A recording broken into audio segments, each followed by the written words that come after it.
What's up, everybody? It's Brian from the Bizness Reef Tank Channel. It's been a while since I've given you an update on my system, so I wanted to bring you up to speed for everything that's been happening with my reef and kind of give you a couple of things that I want to accomplish in 2019. Now, if you are not a subscriber to this channel, please go ahead, hit that subscribe button below, hit the bell so you're notified whenever I release a new video, and thank you for watching the channel.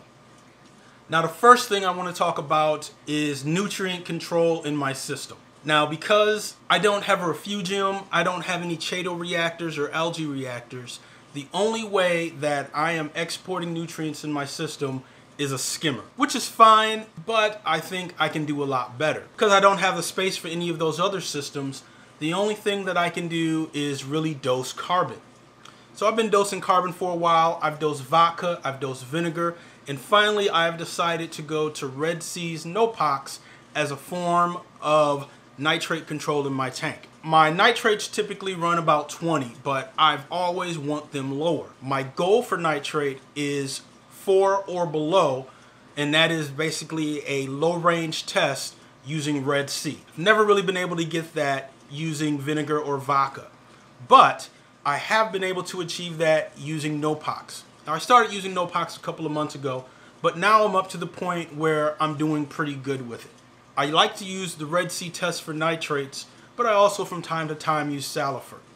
Now, with Nopox, you're basically putting a carbon source in your tank. There's bacteria that are eating that additional carbon and then being skimmed out from your reef, and that's how you are reducing nitrates. Now, of course, with anything else that happens in a reef, there are sometimes side effects and drawbacks to doing that.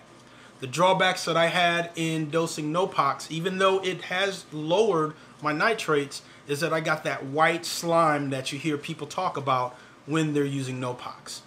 So in order to get rid of that white slime, you have to lower the dose of carbon or lower the dose of Nopox that you're using in your reef. If you do that, Nopox will stop producing that white slime. It's because you have too much carbon and bacteria is growing on the glass and in the plumbing and everything, and that's where you're getting that white slime. It's actually a bacteria. The other issue that I had using Nopox is that once my nitrates did start to go down, I started to get the ugly red cyanobacteria that shows up in the sand bed. Now, I've always kind of dealt with cyano. Sometimes I let it run its course, it just disappears. Other times I use ChemiClean to go ahead and get rid of it. I just recently dosed the tank with ChemiClean, so that's why we're not seeing any cyano on the sand bed right now. I have no problems with ChemiClean. I actually like it. It does what it's intended to do, but the one thing I do want to add, when you are using ChemiClean, always remember to add extra circulation. I do it from putting an air stone in the tank. That way you're not depleting all the oxygen. ChemiClean will remove a lot of the oxygen from your tank. You will starve your fish, and it can cause a cascading effect and kill everything in your reef. But if you add an air stone, you let the skimmer overflow, you normally won't have those problems. That's what I did, and now my nitrates are low. I'm not having any issues on the sand bed. Everything's happy. Now, the second thing that I've changed in my system that deals with chemistry is I've decided to start dosing Red Sea's trace colors A, B, C, D. Now, the reason I've done this is because I do Triton tests on my system every 3 or 4 months. I've done Triton tests on freshly mixed salt water, and I've also done Triton tests on water in my reef. On most of those tests, my trace elements typically come up short. Now, looking at these tests, I've determined what elements that I need to dose, and pretty much all of them are in the Red Sea A, B, C, D.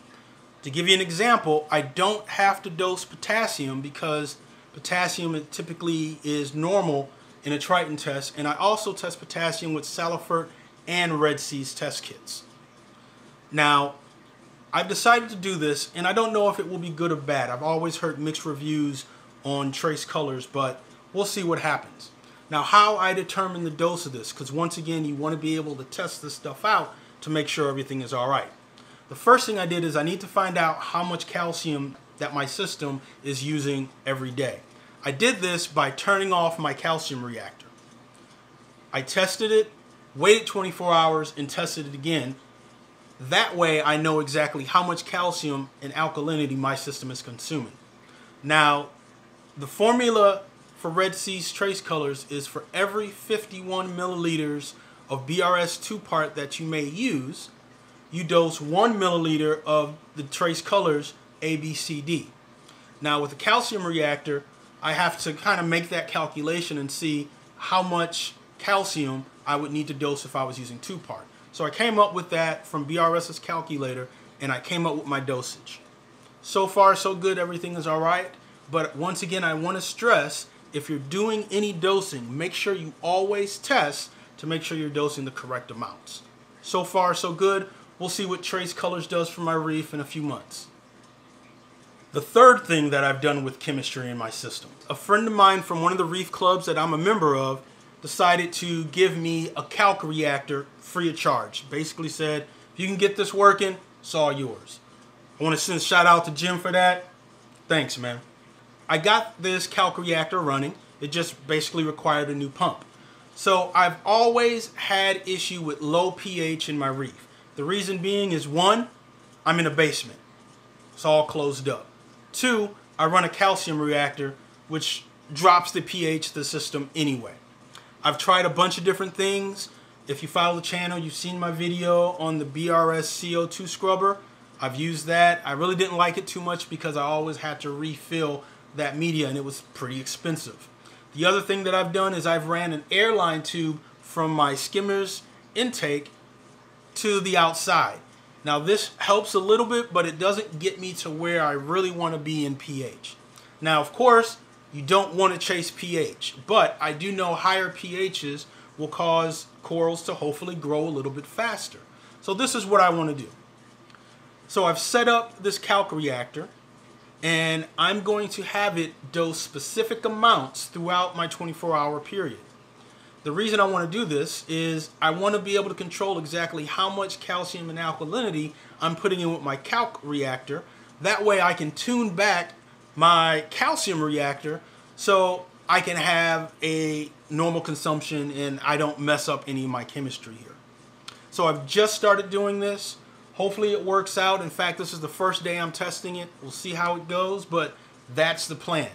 Now, of course, they tell you don't make a lot of changes to your system at one time. I've made a lot of these changes over, I say, a couple of months, but you're not supposed to, but it is what it is. I'm going to go ahead and do it because I want these changes at the beginning of the year. Finally, the last thing with chemistry is probably the thing that I hate the most. Now, if you've watched the channel, you've seen my video about tin in my reef tank. I've been dealing with tin for a long time in my reef. Sometimes I think it's an issue, other times I don't. I don't know, but I do tend to test high values of tin. I thought I eliminated the tin when I removed some rusty hinges and a light from my sump. Unfortunately, the tin is back. I don't know where it's coming from. So what I'm going to do is, before I detected zero tin a couple of months ago, I was running a couple of things. I'd run Metasorb and Cupasorb in media bags in my system. And I'm wondering if that is what eliminated the tin to where it was undetectable in my test. So I started doing that. We'll see what happens. Like I said, I don't know if maybe it's one of those things where since I'm testing, I know about it now. Normally, I wouldn't know. For people who don't do Triton tests, they don't know they have high tin. So who knows what's going to happen with this. I'll keep you informed, but for right now, the Tin Man is back. As far as the corals and the livestock in the tank, everything is looking good. I did have a couple of corals RTN on me. I'm not sure why. One day they're fine. Next day they're just gone. White skeleton. Now these corals were a red dragon, which I've always had issues with. And I also had the exact same thing happen with red planet on me. Both of these corals died within a couple of days of each other. And once again, I don't know why. The red planet colony was a pretty nice size. The red dragon was pretty small. So anyway, outside of that, I really haven't had any corals die, or everything is looking fine. I did move up a couple of things in the reef. I moved up my yellow hammer, my elegance coral, and this purple and green hammer. They were kind of back up against the rock structure a little bit, and there was any water flow kind of going behind them. So I opened that area up a little bit, and they're looking pretty good because of it. As far as the other corals, everything is doing fine. I have no complaints with this system. I'm loving how the corals are growing on the arch over here. I'm loving how they're encrusting. I did pick up a torch coral. It's doing pretty good down there.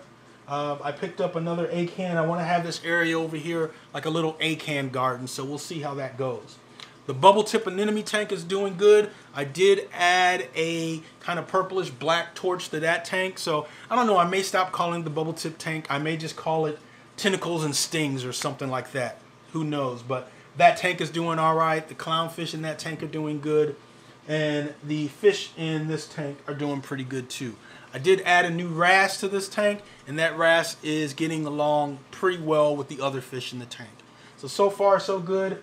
I'm really liking the system here. In fact, I'm kicking around the idea of adding another frag tank to this system. You know, every couple of years you get that itch, and I'm starting to get that itch again. So we'll see what happens when I have to scratch. Well, that's it for this video, YouTube. Hope you've enjoyed looking at the tanks and hearing a little bit about what I want to accomplish and do in my systems for 2019. If any of this information has helped you out or you've enjoyed this video, please go ahead and give me a thumbs up. Let me know in the comments how you feel about any of this. Let me know how your systems are doing. Tell me if your systems are thriving in 2019. YouTube, happy reefing. Everyone, take care.